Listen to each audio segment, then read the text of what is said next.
recording? Yes. Okay, so hello, this is our exhibition group. We're doing pollution, and my name is Joshua. My name is Ramon. Nelson. Quinn. Joshua, Ramon, Nelson, and Quinn. All right, great. I'm Andrew.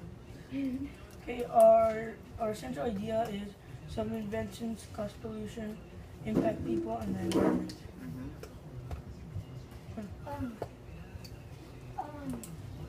How many times have I can't read that. How many times have you lived here, and what is your place of work? Okay, I have lived in Lima, Peru for almost 3 years. So it'll be 3 years this summer. And my position is I'm the director of the Regional Environment Office for South America. So from the Regional Environment Office, we cover all of the countries in South America, all 12 countries, based out of the office here at the embassy in Lima. And we work on environment, science and technology, and health issues. I'm gonna ask you a few questions. What is the air quality like in Peru? Well, that's a good question. The air quality in Lima is a lot easier to talk about because there's a monitoring network in Lima. So there's a government agency here in Peru that's called Senami. Have you heard of Senami? No. Okay, S-E-N-A-M-H-I, Senami. Okay, and Senami is responsible for collecting air quality data, and the way that they do that is through an air monitor. And maybe when we're finished we can go out, maybe when we're finished we can go and see the air monitor, because we have one here at the embassy now too, out back by the parking lot. But what Senami does is that they collect from 10 stations. They have a machine that's a long tube, and it sucks in air, and then it pulls that air down the tube, and it pulls it across a piece of paper. And when it pulls that air across a piece of paper, that really tiny particulate matter that is in the air, the contaminants that is in the air, it actually leaves a mark on that piece of paper. And then that piece of paper, it's about this big, goes to another part of the machine that counts how many little dots there are on the piece of paper. And based on how many little dots there are, there's a formula, and they calculate the amount of particulate matter in the air. So there are two types of particulate matter: PM, particulate matter 10, and PM 2.5. And PM 10 is so tiny that it's smaller than this speck right here. These are the particulates in the air. And then PM 2.5 is so small that there's Microscopic? It's microscopic. PM 2.5 is 2.5 microns, and it's microscopic. So then this machine, when it calculates that number, let's say it's 127 little dots, then it generates a number, and that number gives you an idea of how good the air is that day, if it's good air quality or bad air quality. And then there's a color-coded chart that I'm going to give to you right now. I'm going to have my colleague bring it over so you guys can see the color-coded chart, and you can get a sense for what the different categories are. Okay, I'm going to ask you another question. All right. Can you tell us about any possible inventions that help reduce pollution or eco-friendly inventions? Okay, so inventions that help reduce pollution, sure. There's a new invention by a Peruvian company that's a type of paint that actually captures carbon dioxide. So you guys probably know, maybe you've heard about climate change and global warming. And you know, what's the main cause for climate change? Do you know which? Electricity. Yep. Heat. Right. There's greenhouse gases. Yeah. What is the name of the main greenhouse gas that leads to the warming of the Earth? Do you know which one it is? No. It's called carbon dioxide. CO2. CO2. CO2 is the main gas, and so this paint that was invented by a Peruvian company actually captures and absorbs CO2. So you could paint the outside of your house, and you could capture some of this CO2 so that it doesn't go up into the atmosphere, and it doesn't cause more warming of the Earth. So that's one invention. Can you tell us about any eco-friendly inventions? Eco-friendly inventions. Sure. Well, there are electric vehicles. You guys, I don't know if you've ever been in an electric vehicle. They're pretty cool. Yeah, we electric cars and. Yeah, you saw an electric car? Yes. I saw, but I didn't. Yeah, right. Yeah. So the technology keeps getting better. When I rode an electric vehicle in China, the battery was so big in the back seat that you could hardly sit. You had to sit like this because the battery was underneath the seat, and it was so big because it had to be a big, big battery to power the car. So it wasn't like a normal battery. No. It was the battery the size of this table in length and height. So it's not like a normal car battery. No, it's not a normal car battery. It's a much larger battery. But that was 5 years ago. The technology keeps getting better, and so maybe you've heard of Tesla. Tesla's a new brand of cars that the battery is much smaller and it's much better. So electric vehicles is one. We talked about the paint. What's that? Yeah, sure. So for the electric vehicles, Tesla is the brand, and the name of the inventor is Elon Musk. Maybe you've heard of Elon Musk. He's a really famous Elon. And then the last name is Musk. M-U-S-K. Sure. And so Elon Musk has invented a lot of really cool things. But one of them is the electric vehicle, well, improving the technology for electric vehicles. And then what else is another good invention? I don't know if you guys, maybe you could help me think of some other ones, but there's the electric vehicles definitely reduce pollution.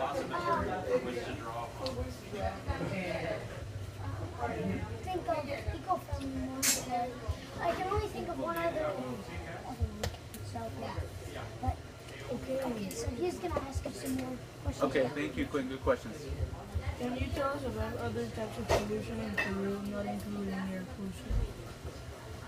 Sure. I spent a lot of time working up in Lake Titicaca.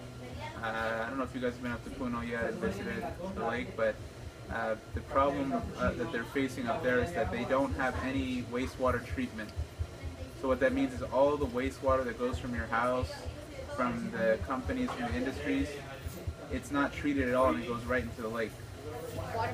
Water pollution, yeah, but it's pretty serious water pollution. So you can specify it's wastewater pollution. And what it is because of the wastewater that's in Lake Titicaca, there's actually there have been recent episodes in which a lot of fish have all died at the same time. And what's happening is that their oxygen is being sucked out by the bacteria from the wastewater, so they don't have any oxygen to live, and they're dying off. You have a question? What type of animals are that would die? In Lake Titicaca? Yeah. Well, there's the Lake Titicaca giant frog. It's a famous species there. They have ducks, lots of ducks, fish, marine birds. Okay. Thanks. What is the worst type of pollution in the whole world, and how does it harm people or animals? Ooh, that's a good question. Well, there's this place in China that I visited once that's called the most toxic village on Earth. Most toxic village on Earth. And it's a place called Guiyu. G-U-I. Ramon, you want to get down? G-U-I-Y-U. Guiyu.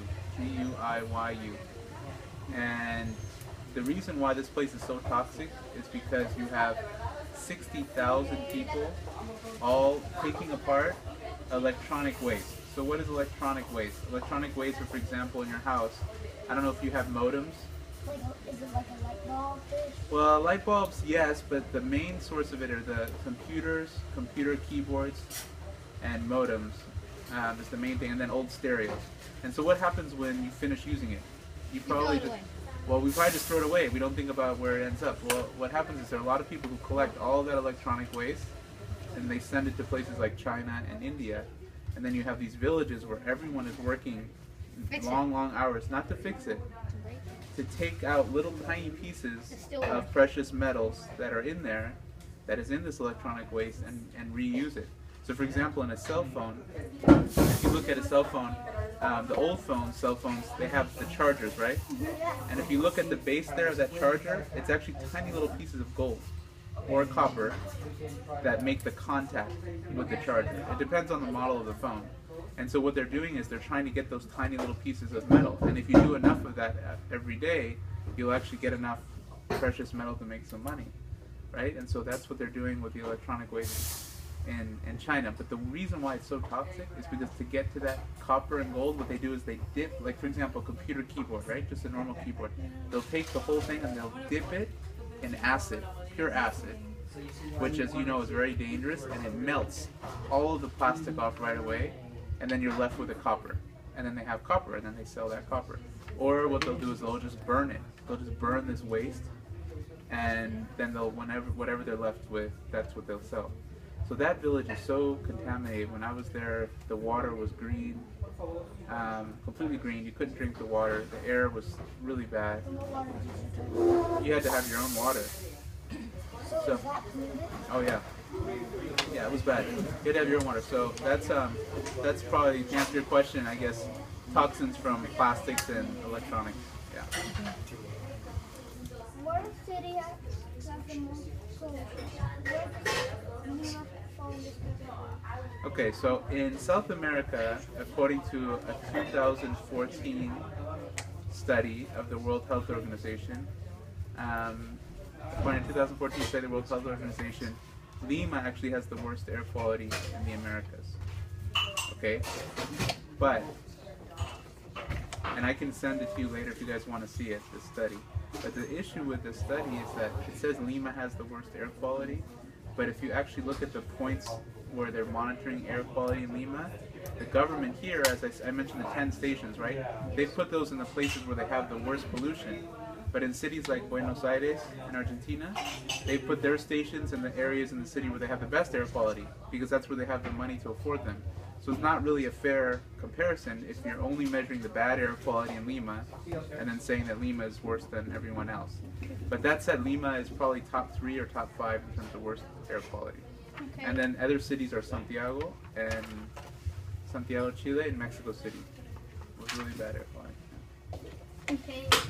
What are ways for reducing the amount of pollution?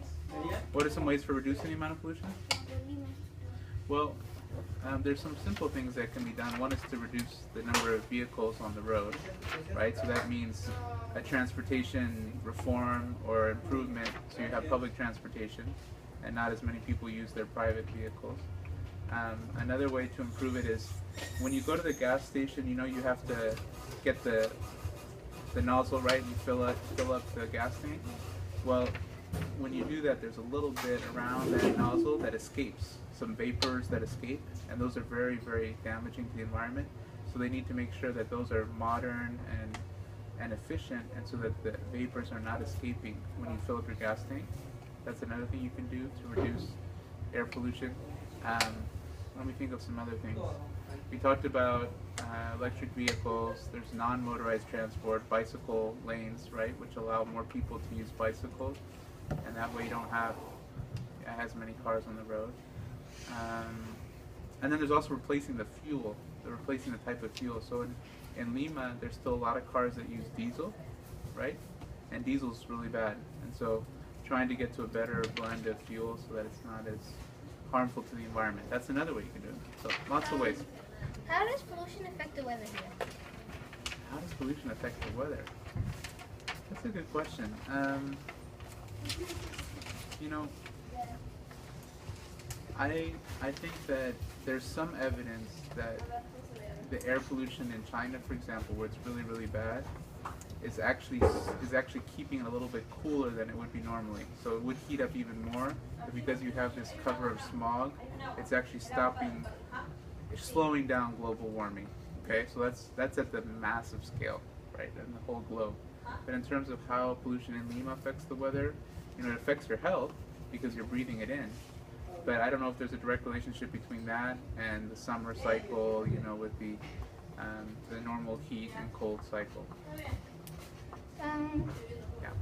Have you ever been affected by pollution, sickness, or do you know anyone who has? Well, you know, there's different levels of pollution sickness. So there's, you can get asthma or a serious respiratory illness from pollution. I don't have asthma. My son did, though. My son, who was born 2 years ago, got really sick from a pollution-related illness in Chile, and it's called Hey, Adriana.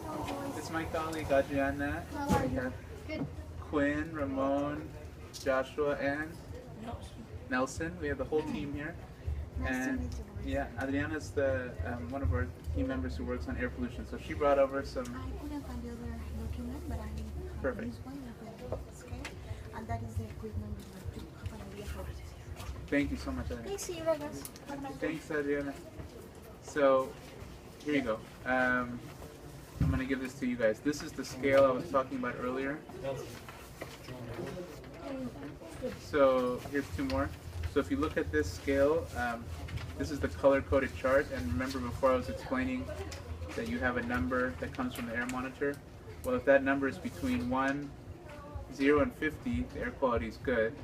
If it's between 51 and 100, it's moderate. And then over 100, it's unhealthy for sensitive groups.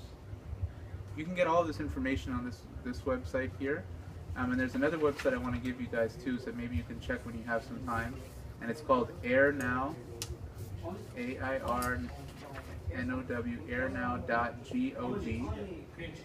airnow.gov. And if you go to that website, you can actually check our monitor here in the embassy. It's there, and you can check in real time. So right now you can find out what the air quality is.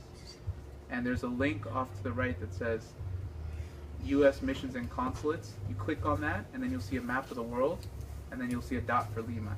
And that dot will tell you what the air quality is in Lima today. Okay. All right? So remind me if you need help, and I can send it to you over email too. This might also be interesting for you guys too. This is exactly the what machine we have and the specifications of the machine, the air monitor. So you can, I think there's just one there, so you guys might need to share it. Yep.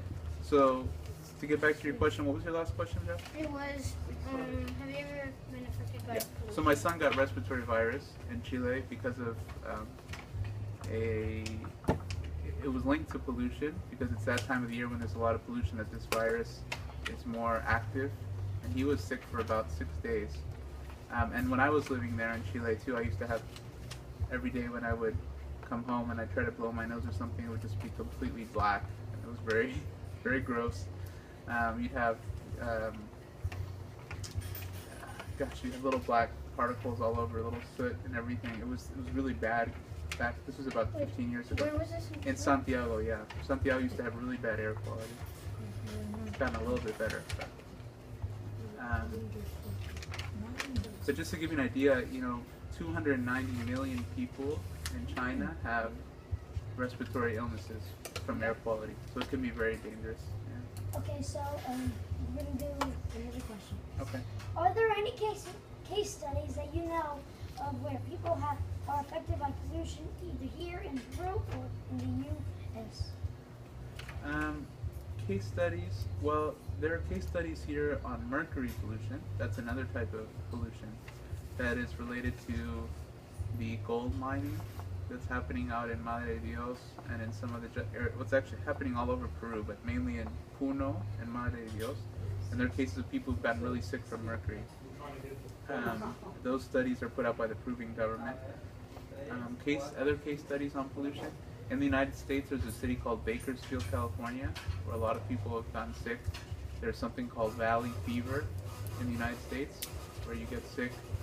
And it's basically also related to air pollution and the way it gets into your lungs. Is mercury pollution, is mercury a type of pollution? Yes. Okay. We want to raise awareness about this issue. What would you suggest us to do? One of our ideas for our action plan that we have to make is go to a park or to a school and put some trash cans and see how people put the trash cans. How we put one that's Recycling bins. recycling bins and a trash can, and we want to see how people put the stuff in this. Because we want to see people put something that's recycling and stick it in the trash. Yeah, that would be really interesting to see how. What would you suggest us to do? I think that's a good idea. I think that's one really good idea. It's a way of determining how much awareness there is about the importance of recycling and how to recycle.